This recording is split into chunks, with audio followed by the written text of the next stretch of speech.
자, 우리 말씀 보도록 하겠습니다. 사도행전 11장 22절에서 26절 말씀이에요. 사도행전 11장 22절에서 26절 말씀.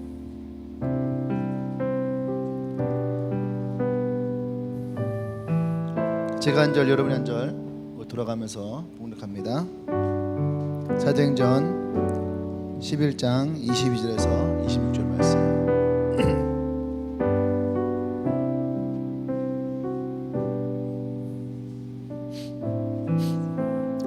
예루살렘 교회가 이 사람들의 소문을 듣고 바나바를 안디옥까지 보내니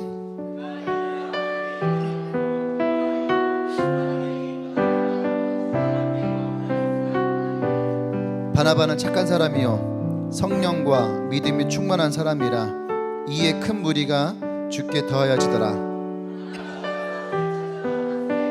같이 만남에 안디옥에 데리고 와서 우리 교회에 1년간 모여 있어 큰 물을 가르쳤고 제자들이 안디옥에서 비로소 그리스도인의 일컬음을 받게 되었더라. 아멘. 할렐루야. 네, 말씀 제목은요, 이거 시작. 예, 저 역자가 역력자 아니고요, 힘력자 력, 예, 이력. 경제력이 아니라 경쟁력. 경쟁력. 경쟁할 때 경쟁력. 제목이 뭐라고요? 시작. 예, 착한 신앙인의 경쟁력. 네, 착한 사람이, 착한 신앙인이 세상을 살아갈 때 경쟁력이 있느냐, 이 얘기죠. 점점 착한 사람의 가치가 떨어지고 있어요. 옛날에는 사람을 뽑을 때에 그 사람이 착하냐 착하지 않느냐, 이게 참 중요했거든요. 뭔가 선택할 때 왜 저 사람을 선택했어요? 사람이 착해, 이런 게 있었는데 이제 점점 착한 기준은 사라져 버리고요, 점점 능력을 요구하는 사회가 된 거죠. 능력을 요구하는 사회. 예. 그래서 사실은 이제 그런 거 있잖아요. 우리가 목사를 뽑을 때에도, 또 뭐 판사를 뽑을 때에도, 검사를 뽑을 때에도, 또 이제 뭐 대통령이나 국무총리나 장관이나 뽑을 때에 우리가 그런 거를 좀 이렇게 뭐랄까, 저 사람이 얼마나 착한 사람이고 이런 것보다는 어쩌면은 능력 있는 사람이냐, 이런 거에, 또 도덕성을 본다 할 때에 그 도덕성도 그 사람이 얼마나 선한 사람이고 얼마나 선한 일을 했느냐, 이거에 포커스가 있지 않냐고. 저 사람의 재산 내력, 또는 아들의 군복무, 또 뭐 이런 거 있잖아요. 그러니까 도덕성과는 사실 좀 더 다른, 그 사람들을 폄하하기 위한 이런 것들만 볼 때가 참 많이 있어요. 그러다 보니까 점점 그 사람이 착한 사람이냐 선한 사람이냐, 이러한 것들은 점점 빠져버리게 되고, 어쩌면은 그런 때 있잖아요. 착한 게 되게 거치장스러워요. 예, 착한 게 거치장스러워질 때가 있어요. 좀 착하지 않았으면. 예. 그러니까 그리스도인 중에도 이제 그런 마음을 생각하는 사람들이 있거든요.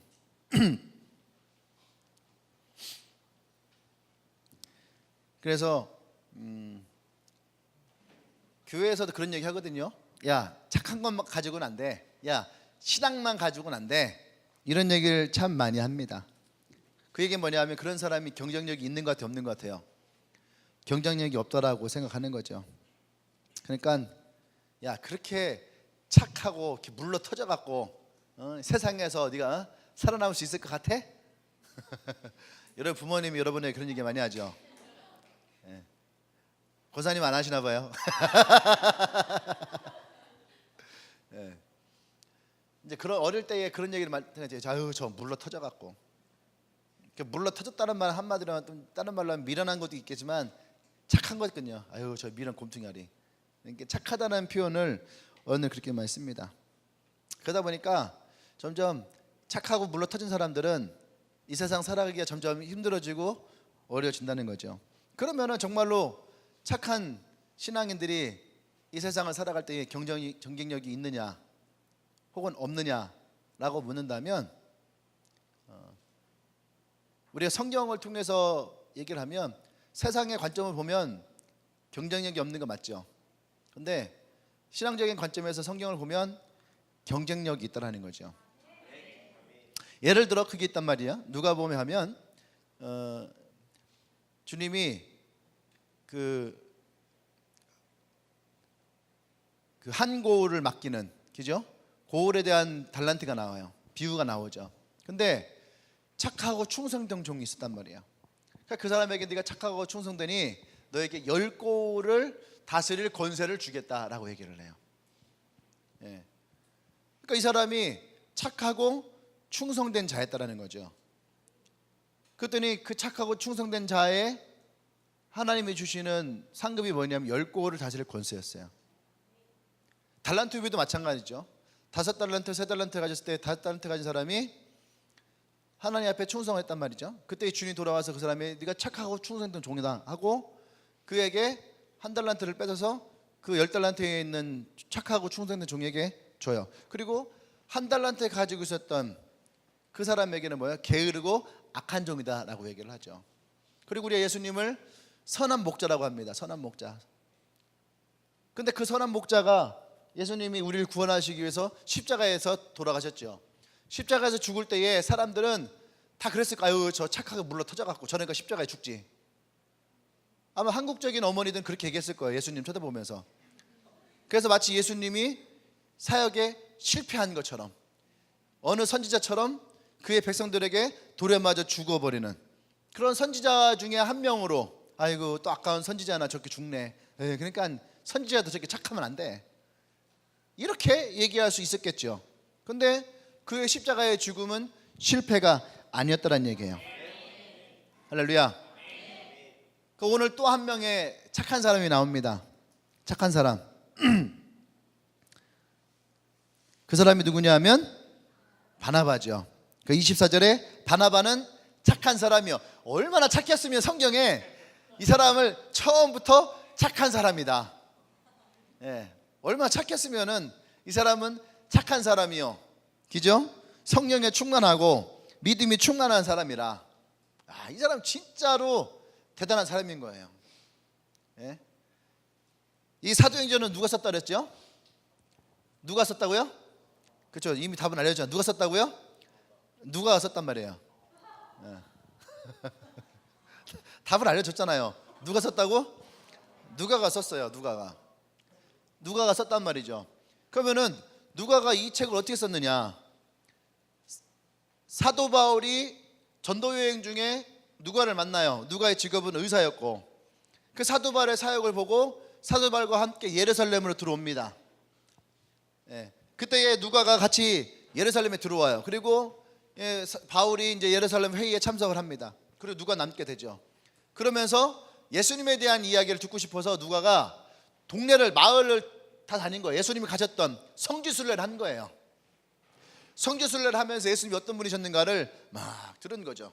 들으면서 그 다음에 예루살렘에 와서 이제 이 교회가 어떻게 세워졌는지를 이렇게 듣다 보니까 그 중에 누가 나냐면 바나바가 나온 거예요. 근데 사람들이 바나바라는 사람은 어떤 사람이요? 그러면 제일 먼저 사람들이 뭐냐면 착한 사람이요. 예. 이게 바나바 어떻게 생각하세요? 그 사람은 진짜 착한 사람이요. 그리고 성령에 충만이야. 믿음도 겁나게 좋아. 바나바가 충청도 출신이거든요. 그러니까 어디를 가든지 바나바 하면은 제일 먼저 착하고, 그죠? 성령이 충만하고, 그 다음에 믿음이 좋은 삶이라고 이렇게 얘기를 하는 거예요. 예. 그러니까 누가가 사도행전을 쓰면서 바나바랑 한 사람이 있는데 바나바는 어떤 사람이냐? 바나바는 착한 사람이요. 진짜 착한 거예요. 다른 사도들이 나올 때에 착하다는 말 나오지 않아요. 다른 사도들은 착하다는 말 나오지 않아요. 그죠? 근데 바나바는 진짜 착한 거예요. 그러니까 착한 사람이요. 그리고 성령과 믿음이 충만한 사람이었더라. 할렐루야. 이 사람이 예루살렘 교회에 있다가 이제 이 사람이 어디로 갔냐면 안디옥 교회로 가요. 안디옥 교회가 번성한다는 얘기를 듣고 이제 목회 지도자가 필요한 거죠. 그래서 예루살렘에서 누구를 파송하냐 하면 가장 훌륭하고 뛰어난 사람 중에 하나를 보냈는데 그게 바로 바나바였어요. 그 바나바를 안디옥교에 파송을 합니다. 그리고 파송을 했을 때에 안디옥교에 갔을 때에 어때요? 큰 무리가 이 바나바를 따랐더라. 할렐루야. 큰 무리가 바나바를 따르고 또 그가 이 세계 선교의 중심이 되는 그런 교회로 이 안디옥 교회를 세웠어요. 그리고 중요한 건 오늘 성경에 나온 것처럼 사울이라 하는 바울을 안디옥 교회로 가서 초청을 합니다. 다소까지 찾아가서 초청해 와요. 그러한 중추적인 역할을 했던 사람이 누구냐면 바로 이 바나바라는 거예요. 그러면 착한 신앙인의 경쟁력이 어떤 것이냐, 오늘 이 바나바를 통해서 우리가 보게 된다면 첫 번째는요, 믿음이 충만한 사람이 된다는 거예요. 이 바나바 같이 믿음이 충만한 사람. 로버트 케플러라는 사람이 경쟁력을 키우기 위해서는 발상부터 전환을 해야 된다라고 이렇게 얘기를 했어요. 발상의 전환이 필요하다 이거예요. 네가 이 사회에서 살아남으려면 너의 생각을 그렇게 생각하면 안 되고 생각의 발상의 전환이 필요하다. 그래야지 살아남을 수 있다. 그러면 세 가지를 얘기합니다. 첫 번째, 정보력. 이 사회에는 지금 엄청난 정보가 있죠. 정보력. 식당 하나를 찾아가도요, 다 뒤지고 뭐 하나 사다도 바로 인터넷 뒤집니다. 가게 들어가고 물건 보면서 인터넷 뒤져. 이번에 네이버에서 이제 뭐라고 하냐면 이제는 치지 마시고 보여주세요. 보여주세요. 그게 뭐예요? 필요한 것은 사진 찍으라. 사진 찍어서 네이버에다 보여주면 네이버가 이게 어떤 건지 바로 가르쳐주겠다 이거예요. 이름 몰라도. 우리 옛날에 영화 같은 거 보면 나오잖아. 영화 같은 거 사진 딱 찍으면은 정보가 앞에 탁 나오잖아요. 그게 이제는 우리들이 네이버를 통해서 가능하다는 얘기예요. 네이버가 보여주세요. 광고가 보여주세요. 사진을 딱 보여주면 어떤 것인지를 가르쳐 주겠다는 거죠. 정보력의 싸움이에요. 두 번째는 그래서 뭐가 필요하냐면 순발력. 순발력이 필요해요. 순간순간마다 보세요. 지금 이 사회가 얼마나 바뀌는지 몰라요. 가격 변동도 얼마나 심한지 몰라요. 그죠? 자동차를 끄시는 분들은 알 거예요. 기름값이 어느 날 갑자기 바뀌어버려요. 탁탁탁. 순발력이 필요해요. 이 시대에 많은 사람들이 이제 증권, 주식 같은 거 하잖아요. 순발력이 필요해요. 잠깐 참는 사이에 훅 떨어져요. 오늘 우리 형이 와서 그러더라고요. 셋째 형이. 셋째 형이 와서 그래요. 구미에 살고 있는데 이제 아파트 값이 갑자기 한 3,500이 빠졌대요. 서울은 집값이 계속 올라가는데 지방은 아파트가 이제 주위에 더 생기니까 예전에 지은 아파트 값이 떨어지는 거예요. 그러니까 순발력이 필요한 거죠. 그죠? 그 많은 사람들이 세종시에 이렇게 들어갑니다. 막. 근데 뭐라고 하냐면은 2, 3년 후엔 다시 나올 거예요. 그런 얘기를 해요. 왜? 그때 되면은 아파트가 옆에 더 질 거 아니에요. 그러면은 가격 올라가던 게 어느 순간 멈출 거 아니에요. 그다음 어떻게 돼요? 떨어지는 거죠. 그러니까 올라갔을 때에 그때에 매매하고 자기는 나오겠다 이거예요. 그럼 빚 갚고 여기에다가 이제 아파트를 살 수 있는 그런 돈이 나온다는 거죠. 그러니까 이 시대가 굉장한 순발력을 요하는 시대예요. 또 하나는 그래서 뭐냐면 미래 투시력. 미래에 예견할 수 있는 그런 생각이 있어야 된다는 얘기예요. 여러분들은 어때요? 옆 사람 보세요. 아무리 봐도 이 사람에게서는 미래에 대한 어떤 전략이 보이지 않지요. 이러한 것들이 필요하다는 얘기를 하죠. 21세기에 들어올 때에 이런 얘기를 했단 말이에요. 근데 이 말들이 지금 다 맞아 떨어가고 있죠, 세상에. 그러면 경제학자들은 어떤 것을 얘기했냐면 앞으로 경제가 또 계속 발전할 텐데 이 경제 발전에서 성공하려면은 그때에도 세 가지의 것이 필요하다 얘기를 했습니다. 첫 번째는 뭐냐면 가격 경쟁력이에요. 가격 경쟁력. 이거 사실 생각을 못했던 거거든요. 우리는 가서 물건을 보고 괜찮네 하고 내가 가지고 있는 돈과 생각했던 거와 물건값이 맞으면 샀단 말이에요. 근데 지금은 가격 경쟁력이 어떻게 갔냐면 가격 비교로 가죠. 뭐 하나 사도 가격 비교를 하게 됩니다. 그게 경쟁력이라는 거죠. 가격도 경쟁이에요. 두 번째는 품질. 예전에는 이 품질에 대해서는 그렇게 생각하지 않았어요. 다 그런 거지 뭐. 중국 제품 다 그런 거지 뭐. 그런데 지금은요, 품질을 따져. 중국 제품도 품질이 안 좋으면 안 되는 거예요. 그러니까 중국도 안단 말이에요. 그리고 메이드 인 코리아는 다 상품이 좋은 줄 알았어요. 근데 아니란 말이에요. 무턱대고 옛날에는요 국산품 애용이 공익 광고였어요. 여러분 국산품을 애용합시다. 이게 머릿속에 꽂혀 있었기 때문에 그냥 좀 부족해도 국산품을 사겠단 말이죠. 근데 지금은 그렇지 않아요. 그 대표적인 게 뭔지 알아요? 수입차가 너무너무 많아졌어요. 잠깐 날파라가 왜 이래? 네. 예전에는요 진짜 돈 많은 사람, 잘 사는 사람이 외제차를 탔었는데 지금은요 다니다 보면요 한 4-5대 중에 한 대는 외제차예요. 그죠? 수입차가 있는 거죠. 그러니까 지금은 우리가 그냥 무턱대고 그냥 국산품을 애용하자 이런 말이 그 사람들에게 맞지 않아요. 뭐 이런 얘기 하지만 현기차는 타면 안 돼 이런 얘기를 많이 하거든요. 현기차는 안 돼 하면서 현대와 기아차의 굉장히 약한 부분들을 얘기해요. 실제로 가격 면에서도 해외에서 판매하는 거와 국내에서 판매하는 게 차이가 나고 제품도 품질 차이가 있다는 거예요. 그러니까 한국 사람들이 싫어요. 삼성도 그러잖아요. 삼성도 이번에 노트7 그렇잖아요. 노트7 외국에서는 다 해줬거든요. 근데 한국은 안 해줬어요. 자기네가 직접 홈페이지에 찾아가서 그거 보고선 쫓아가서 이게 조치를 해달라 하지만 그렇게 했단 말이에요. 여러 가지. 그러니까 한국 제품이 한국에서 더 잘해줘야 되는데 한국 제품을 한국에서 더 잘 안 해주는 거죠. 그러니까 에이씨 이 돈이면 내가 그냥 아이폰 해야지 그렇게 하는 거예요. 그러니까 품질에 대한 경쟁력이 필요하다는 거예요. 그리고 세 번째는 뭐가 필요하면 서비스 경쟁력. 서비스. 분명히 제품은 LG 거나 삼성 거나 비슷해요. 펜테겐 큐리텔도 비슷해요. 물론 지금 잊혀졌지만 잘 쓰단 말이에요. 아임백 잘 쓰잖아. 그죠? 그러니까 근데 어디에서 차이나냐면 삼성은 가면은 굉장히 서비스를 잘 준다 이거예요. 거의 기다리는 시간 없이 실시간으로 밥을 해주는데 LG는 가면은 서비스 센터도 부족하고 시간도 걸리고 그리고 왠지 모르게 삼성 사람들은 굉장히 이제 그 뭐랄까 잘해주는데 LG 사람들은 틱틱대는 게 있는 거야. 신기하죠. 지금 많이 좋아졌다고 하는데도 사람들 내리에는 서비스하면 삼성인 거예요. 근데 실제 전자제품은 LG께 조금 더 좋아요. 내구성도 좋고 오래 쓰고. 근데 사람들 생각에는 서비스가 좋아야 돼 하는 생각을 한단 말이죠. 근데 그것이 경쟁력이에요. 그러면 신앙인들에게도 똑같이 사람에 대한 품질, 사람에 대한 서비스, 사람에 대한 이런 가격 경쟁력이 있어야 되느냐, 능력 경쟁력이 있어야 되느냐 할 때에 우리가 가진 경쟁력은 이런 것은 아니라는 거죠. 신앙의 경쟁력은 그런 것이 아니라 오늘 이 바나바를 통해서 우리가 뭐냐면 믿음이라 하는 경쟁력이 있어야 된다는 얘기예요.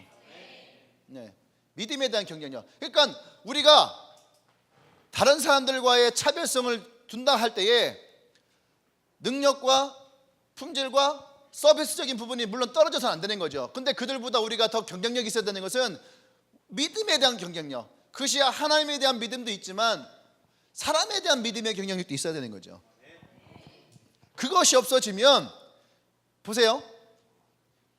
내가 교회 다니는 거 알아요? 내가 뭔가를 되게 열심히 하잖아요. 그럼 사람들이 말해 그래 그래도 교회 다니는 놈이 나아 이렇게 얘기를 한단 말이죠. 근데 내가 교회 다니는 걸 다 하는데 내가 저걸 좀 잘 못해요.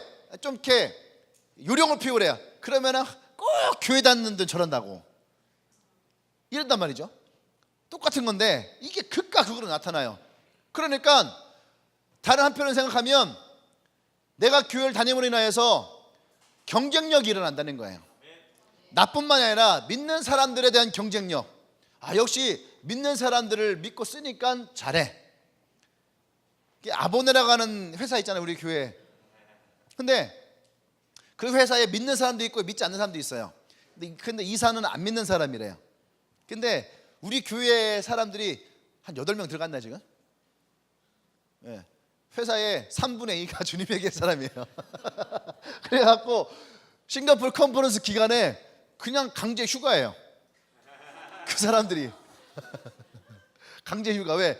대표소부터 다 가버리니까 회사가 안 되는 거예요. 그런 건 참 좋은 것 같아요. 그런데 회사에서도 뭐라 하는 거예요. 왜 자꾸 주님의 교회 사람들이 자꾸 이 회사에 들어오냐. 이거에 대한 태클이 있는 거예요.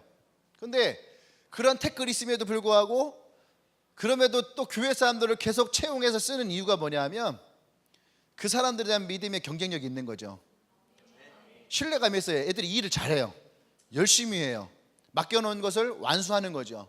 그러니까 이사가 다 교회 다니는 사람들이 있으니까 분위기가 주님의 교회 분위기인데, 그런데 어쩔 수가 없는 거예요. 일을 맡겨놓으면 일을 깔끔하게 어쨌든 다 잘하니까. 그것이 경쟁력이에요. 예. 교회 다니는 것이 약점이 아니라 교회 다니는 것이 우리에게 경쟁력이 되려면 그 사람에 대한 믿음도 줄 수 있어야 되고 하나님에 대한 신실함이 동일해야 된다는 얘기예요. 할렐루야. 그래서 이 믿음이라는 것이 단지 우리가 예수 믿고 구원받았습니다라고 하는 그 믿음이 아니라, 여기서 말한 믿음은 뭐냐면 하나님의 성령의 능력이 나타나는 믿음이에요. 바나바에게 믿음이 있다는 얘기는 예수 믿고 구원받아 천국 간다라고 하는 그 믿음을 얘기하는 것이 아니라 바나바의 그 믿음이 성령의 능력을 나타내는, 할렐루야, 그런 믿음이라는 거죠. 그래서 히브리서 11장 1절에서 믿음은 바라는 것들의 실상이요 보이지 않는 것들의 증거다 라고 할 때에 그 믿음이 바로 그런 하나님의 능력을 나타낼 수 있는 그런 믿음이 있다는 얘기죠. 할렐루야, 아멘. 그러니까 예수님이 마가복음 9장 23절에서 할 수 있거든요. 무슨 말이냐, 믿는 자들에게 능치 못할 일 없느니라 할 때의 믿음이 바로 그런 믿음이에요. 성령의 능력이 나타나는 믿음. 아멘. 마태복음 9장에서 예수님이 제자들에게 너희들이 믿음이 적은 거로 이렇게 얘기를 해요. 믿음이 적다는 얘기는 뭐냐면, 그러므로 너희가 믿음이 있으면 이 산을 움직일 수 있는 능력이 있다라고 말씀하시는 거예요. 거기서 말하는 믿음이 바로 이 능력의 믿음이에요. 바나바가 이 능력의 믿음을 가지고 있었다는 얘기예요. 할렐루야. 근데 우리에게 어떤 문제가 있냐면 교회 다니는데 믿음이 적습니다 이런 사람들이 많아요. 교회 다니는데 저 믿음이 아직 적어요. 기도는 하는데 아직 믿음은 적어요. 이렇게 얘기를 해요. 그게 어쩌면 이 시대에 살고 있는 사람들의 신앙인들의 특징이에요. 그러니까 경쟁력이 떨어지는 거예요. 세상에 나가서도 이건 교회를 다니는 것도 아니고 교회를 안 다니는 것도 아니고, 이건 신앙생활 하는 것도 아니고 안 하는 것도 아니고, 종교에는 교회인데 하는 짓을 보면 그것도 아니고, 그러니까 그 사람에 대한 신뢰가 떨어지는 거예요. 분명히 교회 다닌대요. 근데 하는 짓을 보면 아니야. 보세요. 사람들이랑 그런 걸 앞에서는 그렇게 해도 뒤에 가서는요 욕 다 한다니까.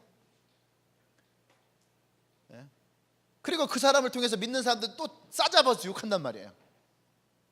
그러면 차라리 불교로 하던가 이슬람교로 하던가.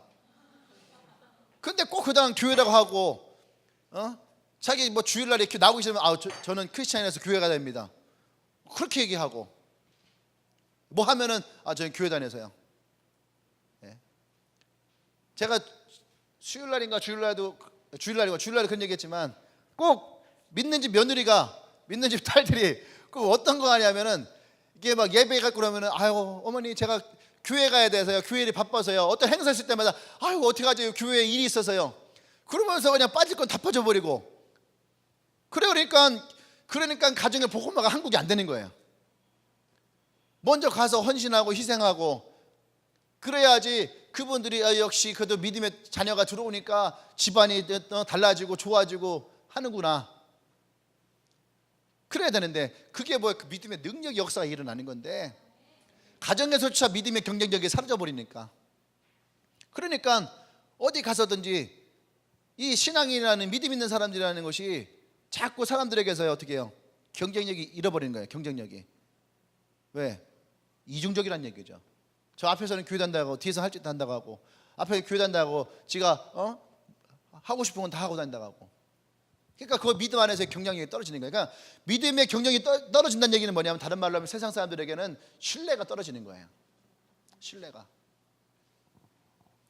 그러니까 우리 안에는 이 믿음의 경쟁력이 있어야 됩니다. 할렐루야. 바나바는요 이기적이지 않았어요. 이기적이지 않고 계산적이지 않았어요. 굉장히 바나바는 이타적이고 그 다음에 자기의 희생적인 그런 사람이었어요. 예루살렘 교회는 예수님의 역사하셨던 놀라운 교회죠. 그리고 순간순간마다 교회에 많은 사람들이 부흥 일어나는 교회였어요. 어쩌면 그곳에서 있으면은요 인정받고 그죠? 편안하게 신앙생활을 하면서 할 수 있는 거죠. 그런데 그런 바나바가 오늘 어디로 오냐면은 안디옥 교회로 오게 되는 거예요. 안디옥 교회로 파송받아서 가게 되는 거죠. 예루살렘에 있으면은 좋은 거예요. 좋은 거예요. 쉽게 얘기하면은 부흥이 엄청 잘 되는 교회예요. 거기에 목사로 있는 거예요. 그러면 누릴 수 있는 혜택이 얼마나 많겠어요. 근데 그걸 포기하고 저쪽 지금 이 안디옥은요 이방인들이 있는 동네잖아요. 그죠? 그러니까 뭐 일본이나 중국으로 글로 파송받아 가는 거예요. 지금 이 바나바는 그런 사람이에요. 근데 거기를 갈 때에 이 바나바는 불평을 하지 않았다는 얘기예요. 오히려 자신이 그 교회를 가는 것에 대한 은혜를 입고 또 그것을 기뻐했다는 얘기예요. 할렐루야. 이 바나바라는 사람이 예루살렘에서 어떤 역할을 했던 사람이냐면 그 성경에 보면은요 사람들이 자기 재산을 가지고 와서 갖다 놓고 필요한 대로 이것들을 서로 가져가게 했단 말이에요. 사도행전 4장에 가면은 이게 영적 가족이잖아요. 이것을 일으켰던 원동력이 누구냐? 바나바예요. 자기 것을 먼저 가지고 와서 내놓은 거예요. 내놓고 필요한 분 가져가십시오. 우리가 주님 안에서 한 형제고 한 자매입니다. 우린 가족입니다. 그래서 자기 것을 내어놔서 그래서 또 다른 사람들이 그것에 은혜 받아서 자기 걸 또 갖고 오고 또 가지고 와서 그렇게 이 예루살렘 교회를 정말로 하나님의 은혜가 있는 영적인 가족이 되는 그런 교회로 가게 했던 사람이 바로 이 바나바라는 사람이에요. 할렐루야. 그러니까 그곳에 있었으면 얼마나 인정받았던 사람이겠어요. 그런데 불구하고 이것을 포기하고 그가 안디옥을 떠납니다. 자, 그 보면서 제가요 이거 묵상하면서 야, 진짜 바나바가 진짜 순수한 믿음의 사람이구나. 진짜 순수한 믿음이 없으면 그렇게 할 수 없는 건데 진짜 순수한 믿음의 사람이구나. 할렐루야. 하나님을 전적으로 신뢰하는 것, 이것이 능력 있는 믿음이에요. 왜 우리의 믿음에 능력이 없느냐? 하나님을 전적으로 신뢰하지 못하기 때문에. 우리가 하나님을 전적으로 신뢰할 때에 그때에 하나님의 능력이 우리 가운데 있다라는 겁니다. 이것이 바로 역사하는 믿음입니다. 할렐루야. 여러분의 그런 믿음의 경쟁력이 있기를 바랍니다. 믿음도 경쟁력이에요. 그러니까 여러분 좋은 믿음 가지셔야 돼요. 두 번째는 이 바나바는 성령에 충만한 사람이었다는 거예요. 그럼 그냥 성령에 충만한 사람으로 가면 너무 폭넓잖아요. 그러면 이 성령에 충만한 이 사람의 어떠한 모습이 그 성령 충만함에 나타났느냐? 착한 사람이잖아요. 착한 사람. 그게 다른 말로 하면요 성품의 변화가 있었다는 얘기예요.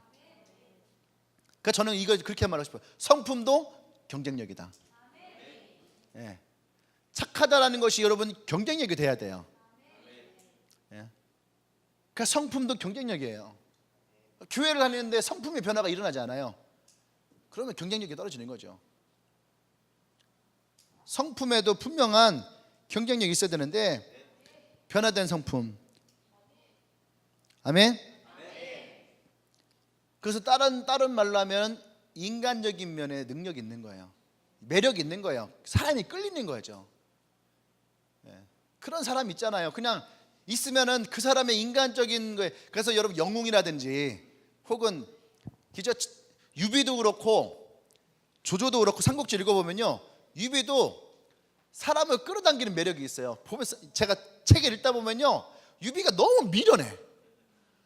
어떻게 이런 사람이 삼국지의 한 부분을 차지했을까? 전 삼국지 읽을 때마다 유비가 그렇게 싫었어요. 예, 저는 유비가 그렇게 싫었어요. 너무 미련하듯이 막 그러는 거예요. 예. 근데 그 장비나 관우가 형님으로 모시고 다니는 거 보면은 진짜 관우랑 장비가 사람이 좋은 거 같아요. 근데 유비의 장점은 뭐냐면 사람에 대한 관점이 있다는 거예요. 사람에 대한 관점. 되게 미련한 건 아니지만 어떤 되게 무능력해 보이고 되게 우유부단한 것 같은데 유비의 장점은 자기 사람에 대한 책임감이 있는 거예요. 인간적인 책임감이 있는 거예요. 그러니까 관우랑 유비가 말하는 게 틀린 게 아니니까. 그러니까 그를 존경하고 따른 거죠. 또 조조를 보면은 조조의 이 리더십이 또 굉장히 탁월해요.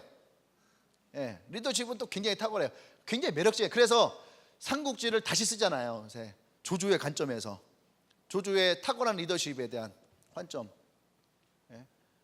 적에게는 강력하지만 자기의 울타리 안에 있는 자기의 부하들에게는요 굉장히 그러니까 공과 사를 구별하면서도 그거에 대한 그 능력에 대한 평가를 제대로 해준다 이거예요.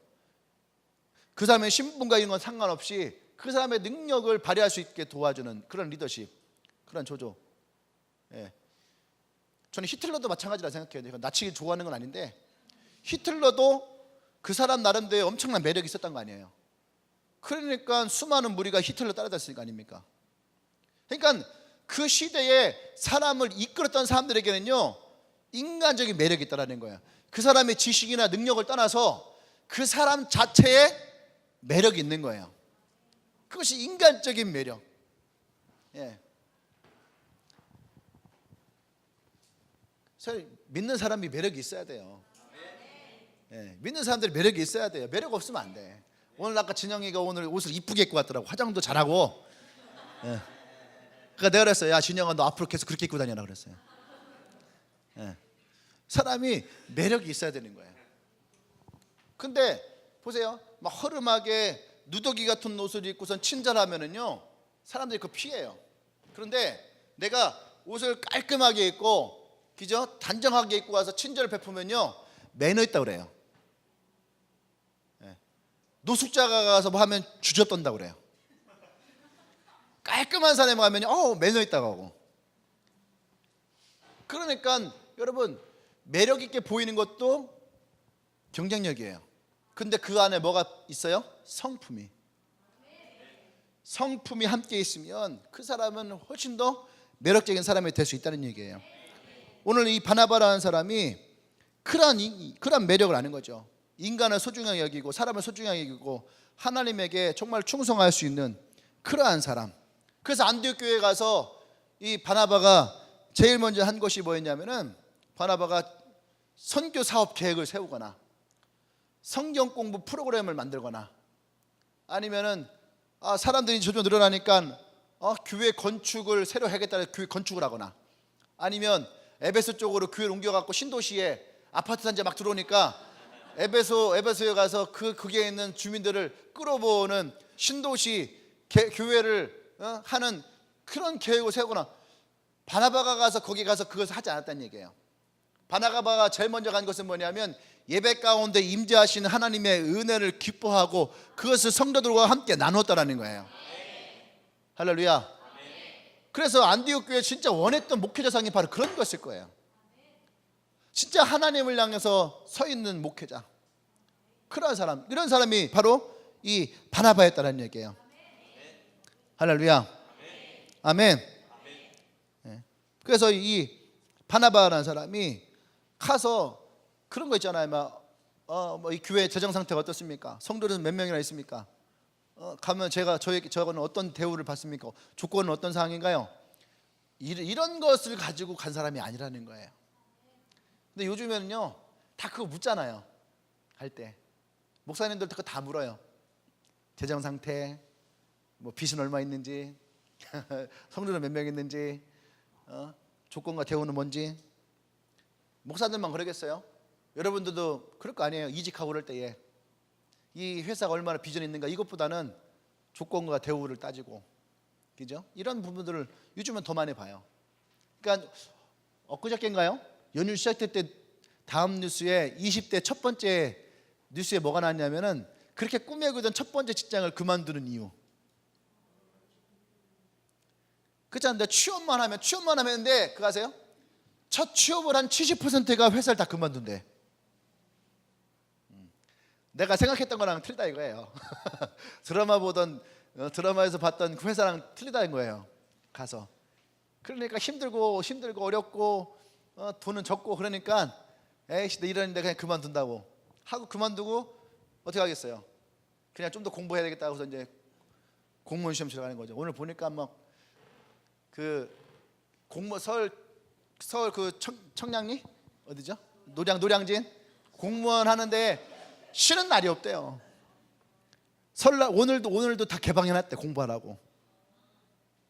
제가 지금 막 더 많은 공무원을 뽑는다 했더니 더 많은 사람들이 수능 보는 사람들도 많대요. 수능을 보는 사람들보다 공무원 시험을 준비하는 사람이 훨씬 많대요. 우리가 지금 그런 시대를 살고 있는 거예요. 얼마나 힘들고 어렵겠습니까? 그러다 보니까 점점 인간이 인간에 대한 가치가 사라지고 있는 거죠. 그러니까 인간은 뭐 도구로 전락해 버리는 거죠. 그냥 회사에 쓰다가 인원 감축 잘라버리고 재정 감축 잘라버리고, 그러니까 인간이 그냥 도구화 돼 버리는 거죠. 그러니까 또 어떻게 돼요? 그냥 돈을 벌기 위해서 돈을 위해서 인간을 기계화처럼 사용하는 거예요. 인간이 그런 요소로 바뀌어 버린 거예요. 또 자기의 명예와 출세를 위해서 그렇게 어떻게 인간을 적으로 삼는, 나의 출세와 성공을 위해서 인간을 적으로 삼는 그런 시대. 그러니까 이 시대에 가장 많이 나오는 단어 중에 하나가 뭐냐면 전쟁이에요. 전쟁. 이 말이 그냥 나와. 입시 전쟁, 취업 전쟁, 생존 전쟁, 수출 전쟁, 출근 전쟁. 전쟁은 무슨 말이냐면요, 전쟁은 적이 있다는 얘기예요. 적. 그러니까 누구와 전쟁을 치르고 있는 거예요 지금. 그러니까 사람과 사람의 관계가 아니라 지금 뭐예요? 적이에요. 적. 군대 가서 정신교육을 받을 때에 뭐냐면 대적관을 봐요. 대적관. 내 적은 누구인가. 그러니까 군대에 가서 북한이 내 적이다, 이것을 가리키는 거예요. 그러니까 이 사회가 뭘 가리키는 거예요? 사회가 어떤 적을 가리키냐면은, 대적관이 뭐냐면 네가 내 적인 거야. 나의 친구가 적이고 나의 이웃이 적이고. 그러니까 사람과 사람의 관계가 적대적이 돼버리는 거죠. 그러면 이 시대는 점점 어떻게 됩니까? 제가 얼마 전에 설교할 때 하나님은 사람을 짐승으로 창조하지 않으시고 하나님은 사람을 당신의 모습으로 창조하셨다라고 말씀하셨거든요. 근데 점점 우리는 어떻게 되는 거예요? 짐승과 같이 살아가는 거예요. 양육강식의 시대로 짐승처럼 살아가게 되는 거죠. 그럼 이 시대의 경쟁력은 뭐냐? 바로 인간다움을 지니고 살아가는 믿음의 사람. 그러니까 전도하다 보면 뭐가 나오냐면은 그런 거 있는 거예요. 외로워하고 힘들어하고 그 사랑을 주고 위로해주고 감싸주면은 그 사람에게 복음이 들어가는 거죠. 이 시대에 그런 것이 우리에게 필요한 거예요. 인간다움. 그냥 한 인간으로서 그 사람이 얼마나 능력이 있고 가치 있고 이것이 아니라, 나의 경쟁 상대가 아니라 내가 사랑하고 하나님이 내게 주신 이웃이고 나의 친구고, 이러한 것이 우리 가운데 있다면, 그것이 나의 성품 안에 들어와 있다면 그것이 우리가 살아가는 경쟁력이에요.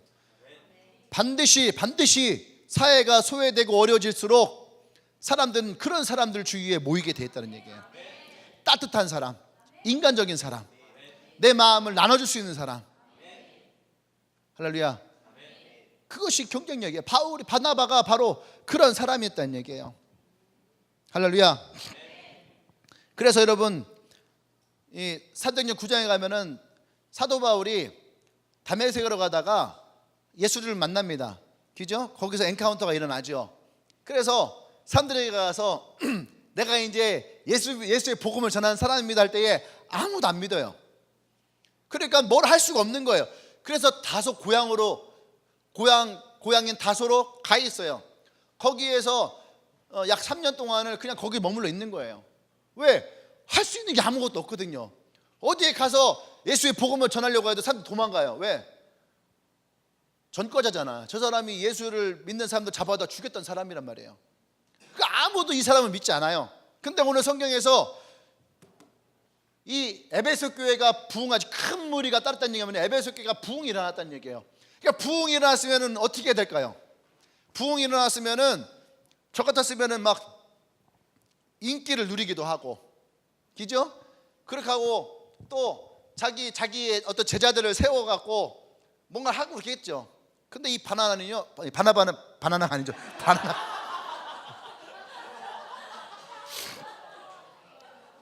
아까 누가 냉장고를 열었는데 냉장고 딱 열었는데 바나나가 쫙 있으면 다들 이쪽 바나나 때문에 오 하다가 저쪽 다들 오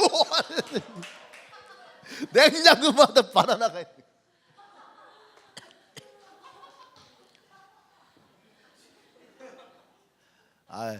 주일날에 나머지 바나나 버린 줄 알고 힘들어서 죽는 줄 알았어요 애들요. 예, 다 버렸어요. 상해갖고 냄새 나더라고. 그래서 어쨌든 다 버렸는데 하여튼 바나바가 얼마든 자기 인기를 누릴 수 있고, 그죠? 이 안디옥의 담임 목사로서 이 권한을 가지고 마음껏 부릴 수 있는 사람이에요. 그런데 이 바나바가 어디를 가냐면은 다소로 가요. 다소에 가서 바울을 데리고 옵니다. 근데 어떻게 될 거냐면 바나바에 대한 보증을 서요. 바울에 대한 보증을 서요. 바나바가 빚보증 쓴 거 아니에요. 사람에 대한 보증을 쓰는 거예요. 이 사람은 진짜 예수를 만난 사람이고 이 사람 안에 진짜 그리스도가 있다. 그리고 진짜 이 사람이 예수의 복음을 전할 사람이다. 내가 이것을 보증하겠다 하고 바울을 안디옥 교회로 데리고 와요. 네. 여러분 같으면 그렇게 할 수 있겠어요? 이미 바울이라는 사람의 외적인 능력이 굉장히 뛰어난 것은 다 알고 있어요. 그런데 그런 사람을 이 안디옥 교회로 데리고 와요. 그리고 같이 1년 동안 이 교회를 같이 양육을 합니다. 그러면 더 폭발적으로 더 교회가 부흥을 하죠. 아마 쉽지 않겠죠. 근데 이 바나바는 그거와 상관없이 바울을 데리고 와요. 또 하나 보면 뭐냐면 바울이 전도여행을 떠나가다 마가랑 전도여행을 떠나요. 근데 뭐가 틀어진 거예요. 마가가 되게 게을렀는지 안 맞은 거예요. 그러니까 돌아와서 이제 전도여행을 가려고 하는데 거기서 이제 트러블이 생긴 거예요. 나는 마가랑은 못 간다. 그러니까 바나바가 한 번만 더 기회를 줘라. 내가 마가한테 이렇게 알아듣게 얘기를 했으니까 한 번만 더 기회를 주라. 근데 바울은요 탁 잘라요. 안 돼. 이미 내가 경험했기 때문에 나는 안 됩니다. 딱 하고 결국은 바울이 실라랑 떠나요. 그리고 바나바는 마가랑 떠나요. 그렇게 각각 전도여행을 떠났습니다. 그렇죠? 그 성경에서는 마가랑 바나바의 전도여행 얘기는 나오잖아요. 그리고 바울과 실라의 전도여행이 나오죠. 근데 훗날 이 바나바가 마가와 함께 전도여행을 떠나면서 아마 거기에서 제자 훈련 시켰을 거예요. 그리고 이 바나바가 가지고 있는 그 성품을 마가에게 그대로 흘려보냈을 거예요. 거기서 마가가 많은 것을 경험했었겠죠. 그리고 나서 나중에 이 바울이 훗날 지나가서 능력 있는 사역자를 요청을 합니다. 그때 누구를 부르냐면 마가를 불러요. 마가를. 바나바가 그런 사람이에요. 그러니까 실제로 마가가 이제 바울이 생각할 때 인정할 만큼의 사람이 되어 있는 거죠. 아주 훌륭한 사람이. 그런데 그것이 무엇이었을까?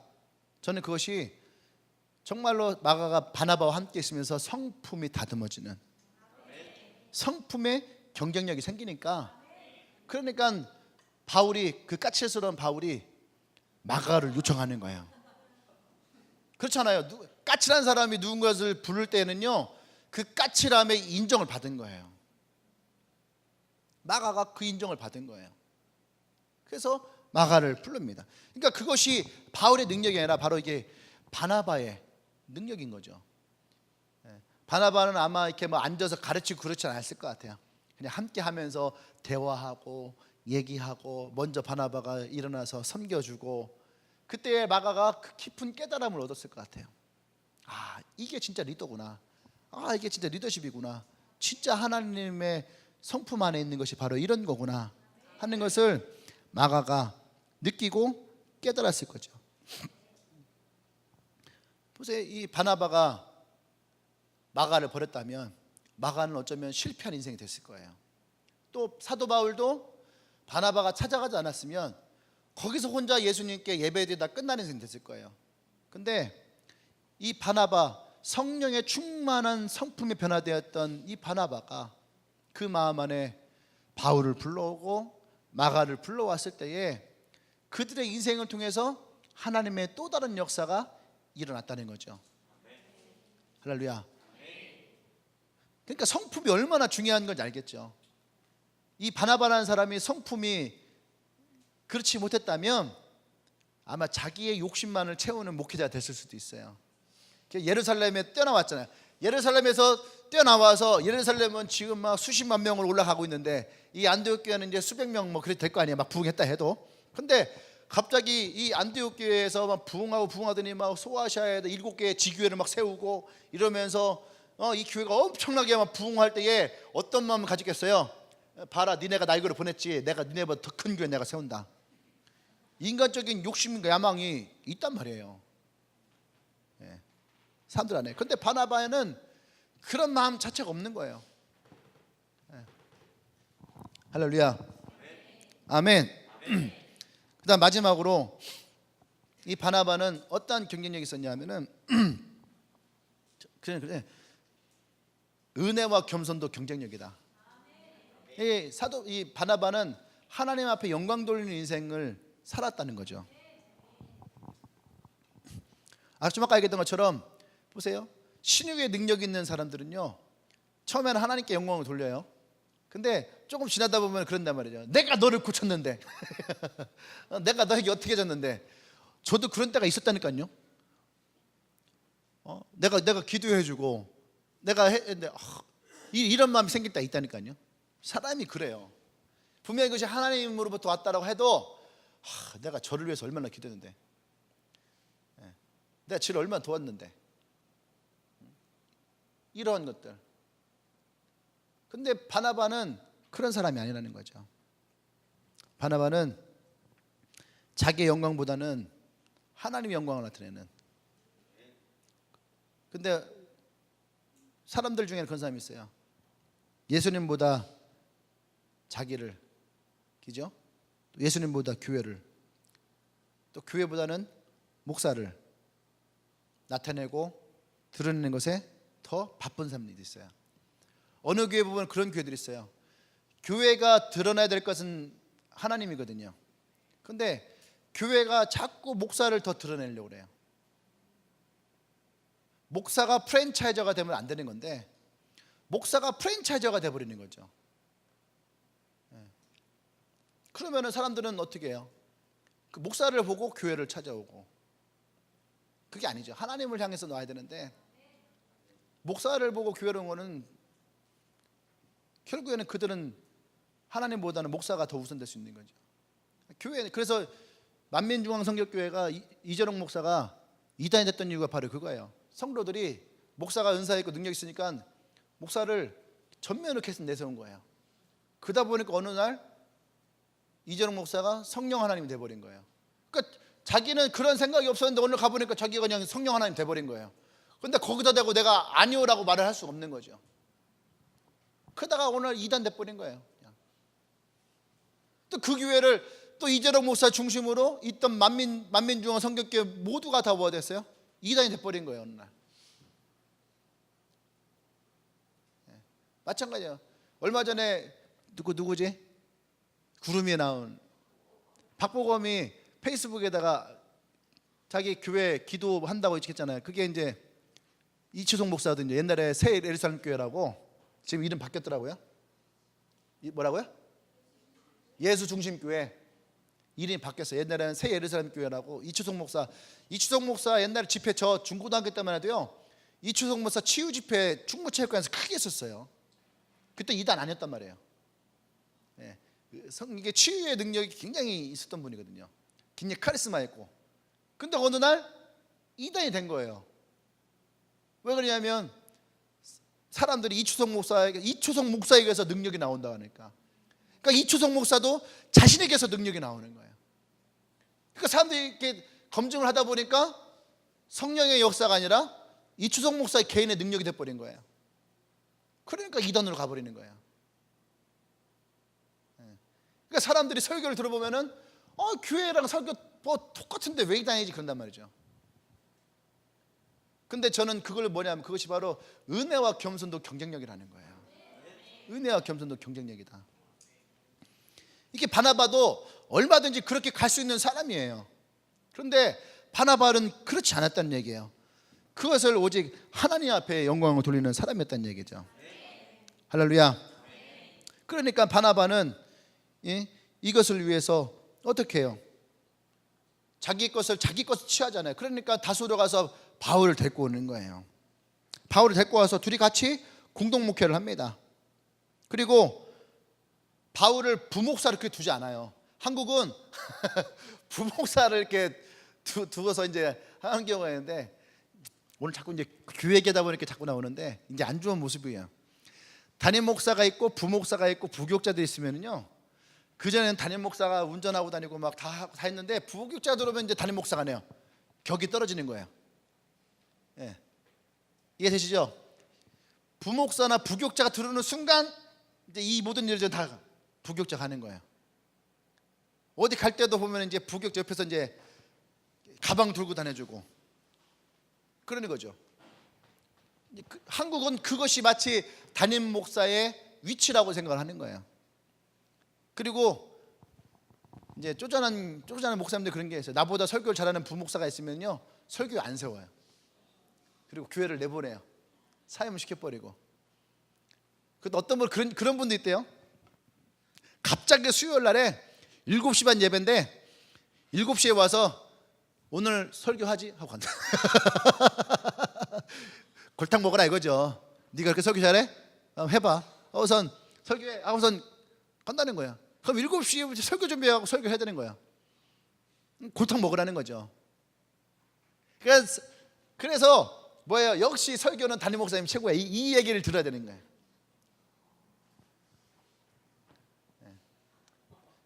제 모교에도 그래요. 제 모교에도 목사님이 저한테 그러더라고요. 대놓고 얘기를 해요. 교회에서는 설교는 담임 목사만 잘하면 돼. 그걸 대놓고 얘기를 하세요. 그냥. 부목사가 설교에 인기가 많고 그러면요, 성도들이요 조마조마해요. 아이고 저러다가 또 교회 쫓겨나는데. 성도들이 알아. 그 쫓겨나요. 옮겨주는 거죠. 그러니까 이게 얼마나 잘못됐어요. 그러니까 누구에게 영광 돌리는 거예요? 이게 하나님께 영광을 돌려야 되는데, 이 예배를 하나님께 영광을 돌려야 되는데, 그런데 이 예배의 영광이 누구에게 와야 되는 거예요? 담임 목사에게 와야 되는 거예요. 그런데 바나바는 그런 생각조차를 안 했던 사람인가 봐. 그러니까 바울을 불러다가 같이 목회를 한 거 아니에요. 그죠? 바울이 그러니까 지식적인 능력이 뛰어나지만 제자 훈련 능력이 뛰어난 것 같아요. 에베소 교회에서 2년 반 동안 있으면서 에베소 교회를 강력하게 세우잖아요. 그거는요, 이 사도 바울이요 제자 훈련 능력이 엄청나게 뛰어난 거예요. 제자 훈련 능력이 뛰어나다는 말은 다른 말로 하면 사도 바울을 추종하는 사람들이 생긴다는 얘기예요.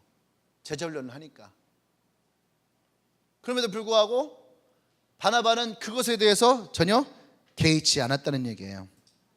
자기 명예나 권위나 욕심이나 성취보다 하나님의 영광에 더 많은 관심이 있었다는 얘기예요. 그러니까 그 결과가 어떻게 돼요? 바울이 오자마자 이 교회가 엄청나게 부흥하기 시작합니다. 그리고 안디옥 교회가 예루살렘 교회도 아니고 안디옥 교회가 세계 선교의 중심지가 돼버려요. 바울 하나 데리고 오므로 말미암아 세계 선교의 중심지가 안디옥 교회가 되고 야 역시 저 크리스찬들은 대단해 라는 말을 예루살렘 교회가 들어야 되는데, 그 말을 최초로 들은 교회가 안디옥 교회예요. 크리스찬이란 말, 그리스도인이란 말을 처음으로 듣는 데가 바로 이 안디옥 교회예요.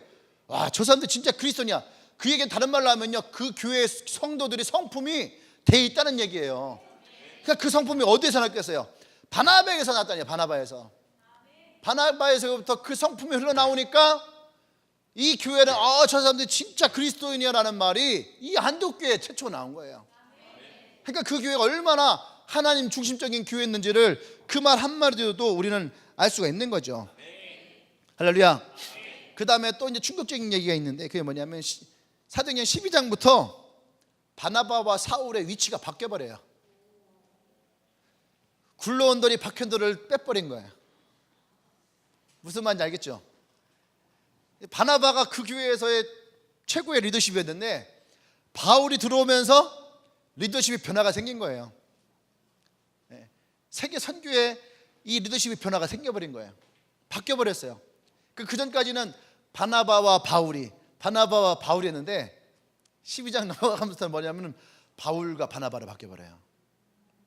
성경이 13장 43절에 보면은 패한 후에 유대인과 유대교에 입교한 경건한 사람들이 많이 바울과 바나바를 쫓으니, 또 13장 46절에 바울과 바나바가 담대히 말하여 가르되, 13장 50절에 바울과 바나바를 핍박하여 그 지경에 쫓아내니.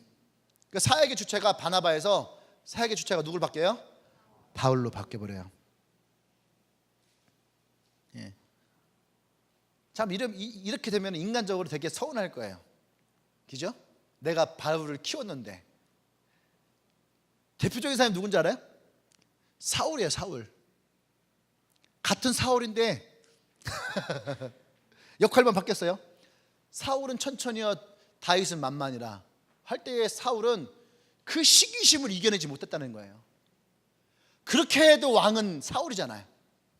그죠? 그렇게 해도 사울이 왕이고 다윗은 장수예요. 얼마든지 이 다윗을 통해서 이 나라를 더 강력하게 만들 수 있는데, 사울은 그 말이 너무너무 싫은 거예요. 자존심이 상하고 수치스럽고 그 말을 견뎌낼 수가 없는 거예요. 그러니까 결국은 다윗을 죽이려다가 자기 인생의 최후를 맞이해버리잖아요. 그런데 바나바는 그것에 개의치 않아요. 믿음의 선배였고 또 이 교회의 선임이었지만, 바나바는 그것에 대해 개의치 않고 오히려 성경은 뒤로 가면 갈수록 바나바의 이름 나오지 않고 바울의 이름만 나와요. 바울의 이름만. 그것은 이 바나바가 얼마나 사역의 중심이 하나님 앞에 있었는지, 그가 얼마나 하나님의 은혜 받은 사람이고 겸손한 사람이었는지를 우리는 알 수가 있는 거죠. 인간 같았으면 얼마나 원망하고 불평했겠어요. 근데 이 바나바는 그렇지 않았어요. 항상 우리의 사역은 무엇이 중요하냐면 목적이 중요한 거예요. 내가 왜 이 사역을 하고 있는가? 내가 지금 무엇을 하고 있는가? 할렐루야. 그 목적이 우리 가운데 사라져버리면 우리는 하나님보다 나를, 또 하나님의 사역보다는 나의 일을 우선하게 되는 거죠. 분명히 우리는 어떠냐면 무엇을 먹든지 마든지 다 하나님의 영광을 위하여 하라. 하나는 우리의 분명한 목적을 가지고 살아가야 되는데, 어느 순간 우리는 이 목적을 상실해 버리는 거죠. 내가 왜 이 일을 시작했는지, 내가 무엇 때문에 이 일을 시작했는지. 분명히 시작은 하나님 영광을 위해서 했고 복음을 위해서 했고 영혼을 위해서 시작했는데, 뒤로 가서 보니까 나의 야망과 나의 욕망과 나의 성공이 지금 그것을 향해서 내가 가고 있다는 거예요. 그러니까 목적을 잃어버리는 사람들이 많이 있는 거죠. 근데 이 바나바는 그것이 아니었다는 얘기예요. 내 이름이 드러나지 아니해도 하나님이 드러나고, 내가 많은 영혼들 전도하지 못하여도 나를 통하여, 바울을 통하여 많은 영혼들이 복음이 일어나는, 할렐루야. 그러한 사람이 바로 오늘 우리가 보고 있는 이 바나바라는 사람이에요. 이런 사람이 훨씬 더 경쟁력이 있죠. 이 사회는 어쩌면 우리에게 바나바와 같은 사람이 필요해요. 사람을 보고 세울 수 있는 사람. 바울과 같은 사람도 지금 필요하지만, 바울과 같은 사람이 나오려면은 바나바 같은 사람이 나와야 돼요. 사람을 보고 그를 선택하고 키울 수 있는, 목적이 이끈 삶을 쓴 사람이 니고 오렌이잖아요. 니고 오렌 목사님이 원래 그 세들백 교회에 부목사였어요. 원래 부목사였는데 이 니고 오렌 목사님이 워낙 탁월한 거예요. 그 어느 날 목회자들을 다 모아놓고서 이 담임 목사님이 그러는 거예요. 오늘부터 이 세들백 교회 담임 목사는 리고렌입니다. 그리고 저는 이 교회 이제 뭐 훈련 담당 파트 이쪽에 그 파트의 목사로 내려가겠습니다. 그런 거예요. 그래서 보세요. 사람들이 리고렌은 알지만 그 세드백 교회 원래 목사님이 누군지 모르잖아요. 그죠? 하지만 그 미국 사회에서 이 닉 워렌 목사님이 뛰어나고 위대한 걸 알지만 이 뒤에 스토리를 알잖아요. 그러면 다들 뭐라고 하냐면 닉 워렌 목사님이 대단하고 뛰어난 것이 아니라 그 목사님이 더 대단하고 뛰어난 거야. 자기의 연약함과 부족함을 알고 자기가 하나님의 영광을 위해서 더 이상 갈 수 없고 닉 워렌 목사가 더 이것을 더 치고 올라갈 수 있는 사람이라는 것을 알으니까 그 사람을 담임 목사로 올리고 자기가 부목사 내려가는, 이게 보통 대인배가 아니면 이거는 할 수가 없는 거예요. 그렇잖아요. 우리 G12 하는 교회들 중에 그런 사람도 많아요. 네. 뭐가 많냐면은 나는 절대로 내려갈 수 없어. 이런 사람들 되게 많아요. 그것이 아니라 정말로 뛰어난 사람들이 또 올라갈 수 있고, 그죠? 또 그 밑에 나가서 서포트할 수 있는 그런 사람이 더 뛰어난 사람인 거죠. 나는 이 교회에 이런 바나바 같은 사람이 많아졌으면 좋겠다는 생각합니다. 네, 바나바 같은 사람이 많아야지 이 교회가 하나님 보시기에 더 아름답고 더 멋있고 또 주님의 교회가 진짜 경쟁력 있는 교회가 될 것 같아요. 네. 황성진 목사가 유명해지고 뛰어나서 야 주님의 교회 황성진 목사라는 사람이 다니는 그 교회래 해서 모이는 것은 별로 영향가 없는 것 같아요.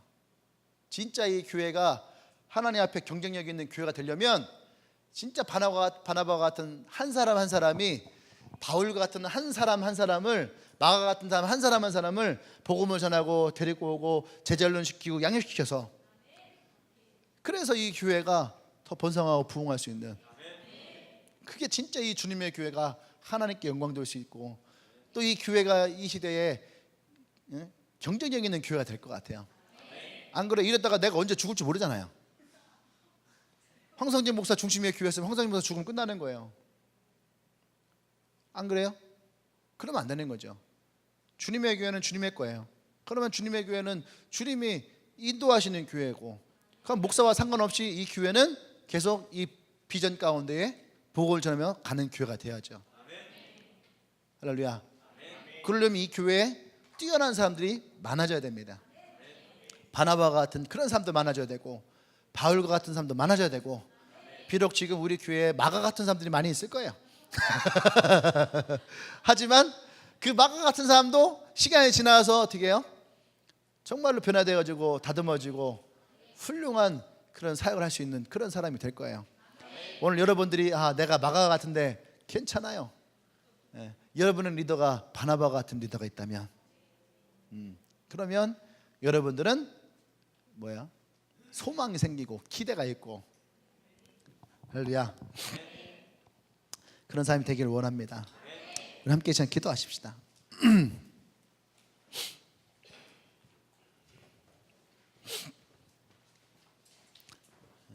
사람들은 다윗과 같은 사람을 생각하고 바울과 같은 사람을 생각하고 모세와 같은 사람을 생각하고 여호수아 같은 사람을 생각해요.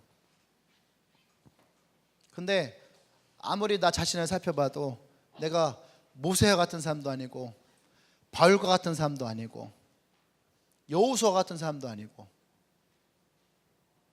그런데 여러분 우리는 바나바와 같은 사람은 될 수는 있어요. 믿음의 착한 사람, 성령의 은혜를 아는 사람, 믿음의 역사를 가지고 있는 사람. 하나님은 그런 약한 사람, 부족한 사람을 세우시고 사용하셔서 강한 사람을 부끄럽게도 하고 부유한 사람을 부끄럽게도 하는, 그래서 우리에겐 기회가 있는 거죠. 나와 여러분들은 기회가 있어요. 내가 마가와 같은 사람일 수도 있을 것이고 내가 베드로 같이 예수님을 피해서 도망갔던 사람일 수도 있고, 내가 도마와 같이 의심이 많았던 사람일 수도 있고.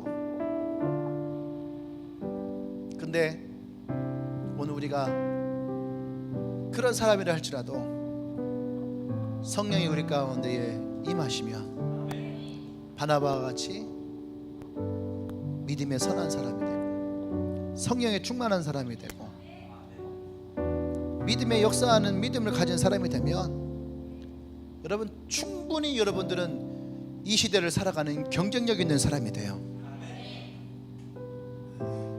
우리가 오늘 그것을 꿈꾸기를 원합니다.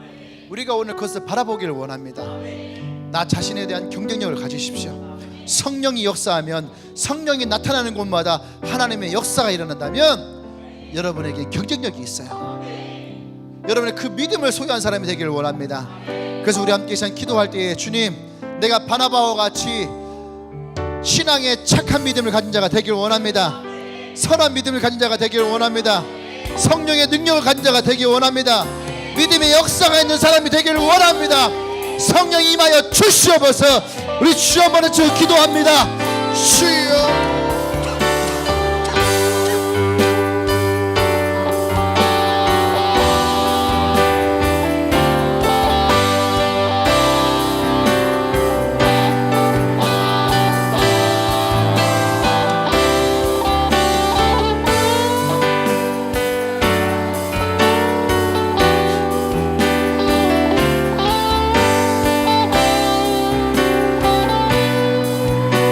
나의 착함도 경쟁력이 되기를 원합니다.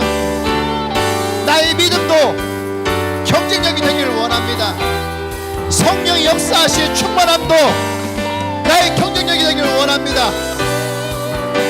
성령이 나와 함께 하심으로 내가 있는 곳에 내가 살아갈 때에 하나님 인정받는 자로, 그들과 경쟁에서 승리하는 자로 하나님 그곳에서 세워지기를 원합니다. 하나님 임하여 주시옵소서. 하나님 역사하여 주시옵소서. 연약한 자를 통해서 강함을 일으키신 주님, 부족한 자를 통해서 체험을 이루시는 주님, 오늘 내가 주님 앞에 그러한 자가 되기를 원합니다. 오늘 내가 주님 앞에 그러한 자가 되기를 원합니다. 바나바 같은 자로, 마가 같은 자로 나의 연약함을 끌어안고 슬퍼하고 좌절하고 주저앉는 자가 아니라, 나의 연약함과 부족함을 통해서 성령이 임하시고 성령의 충만하심으로 나의 단점이, 나의 약점이, 나의 연약함이 극복되어지고 그것이 나의 강점이 되어줄 수 있는 그런 하나님의 믿음의 사람이 되어지기를 원합니다. 하나님 임하시옵소서. 할렐루야. 우리 하나만 더 기도할 때에 우리의 성품을 가지고 좀 기도하십시다. 하나님, 나의 성품이 다듬어지길 원합니다. 나의 성품에 성령이 임함으로 매력적인 신앙인이 되어지길 원합니다. 나의 성품도 경쟁력이 될 수 있는 그러한 사람이 되기를 원합니다. 매력적인 주님의 사람이 되어지기를 원합니다. 그렇게 우리가 주님 앞에 나의 성품을 내어놓고 기도하며 나가십시다. 기도하겠습니다.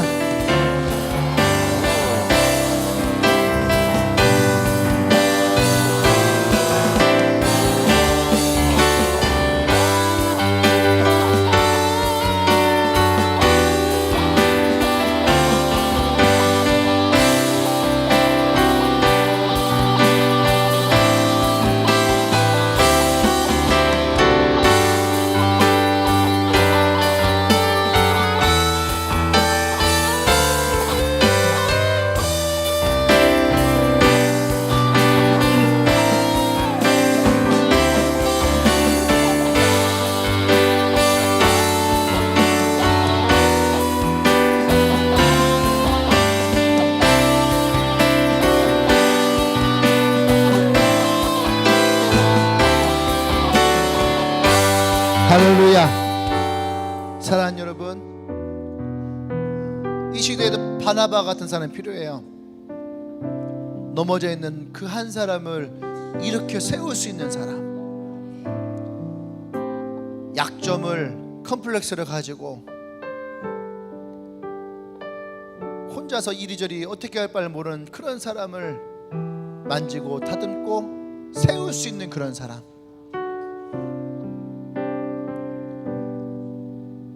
우리 주님의 교회에 이런 바나바와 같은 사람이 많아지길 원합니다.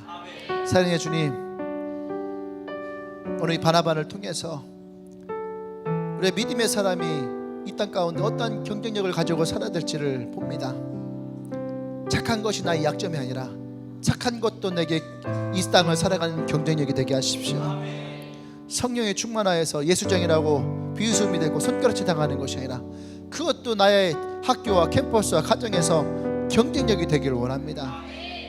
또 믿음을 소유한 것이 단지 구원은 받아 천국에 가는 그런 티켓에 목표를 두는 것이 아니라 성령이 임재하심으로 믿음의 역사를 일으킬 수 있는 그런 사람이 될 수 있는, 내가 기도할 때 나의 가정이 변하고, 나의 기도할 때 나의 캠퍼스가 변하고, 나의 기도할 때 나의 직장이 변할 것이라고 하는 그 믿음을 가지고 나아가는 사람들의 그 기도 가운데에 성령이 임하여 주시옵소서. 오늘 바나바를 통해 다시 우리를 돌이켜봅니다. 하나님, 내가 하나님의 영광을 위해 살아가고, 내가 주를 바라보며 살아가고, 또 교회가 하나님의 영광을 위해 세워지고, 나의 복음이 하나님의 영광을 위해 전해지는 하나님, 그 은혜가 우리 가운데 있게 해주시고, 우리가 매 순간마다 주의 십자가의 은혜 앞에 겸손한 자로 세워지게 하여 주시옵소서. 그래서 우리가 이 땅을 살아갈 때에 바울과 같은 인생을 살아가지 못한다 해도 바나바와 같은 인생을 살아가며 예수 그리스도 앞에 진정한 그리스도인이라 하는 칭찬받을 수 있는 그러한 영혼 되어줄 수 있도록 성령이 임하여 주시옵소서. 할렐루야, 할렐루야. 이제는 우주 예수 그리스도의 은혜와 하나님의 크신 사랑과 성령의 교통 역사하심이 이제 바나바와 같이 착한 사람이요 성령과 믿음에 충만한 사람이라 그 말을 들으며 나의 이웃과 나의 가정과 나의 친구들의 쓰러져 있는 그 한 사람을 이렇게 세울 수 있는 바나바 같은 사람이 되기로 고백하며 그의 성품도 성령 안에 다듬어지기를 고백하며 나아가는 오늘 이 추석날 이 예배 가운데 모인 한 사람 한 사람 위에 영원토록 함께 하시기를 간절히 축원하옵나이다. 아멘.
전심으로 주를 즐거워하라. 모든 만물들아 찬양하라. 영원히 영원히 다윗처럼 춤을 추면서 전심으로 주를 즐거워하라. 모든 만물들아 찬양하라. 영원히 영원히 다윗처럼 춤을 추면서 전심으로 주를 즐거워하라. 모든 만물들아 찬양하라. 영원히 영원히 다윗처럼 춤을 추면서 전심으로 주를 즐거워하라. 모든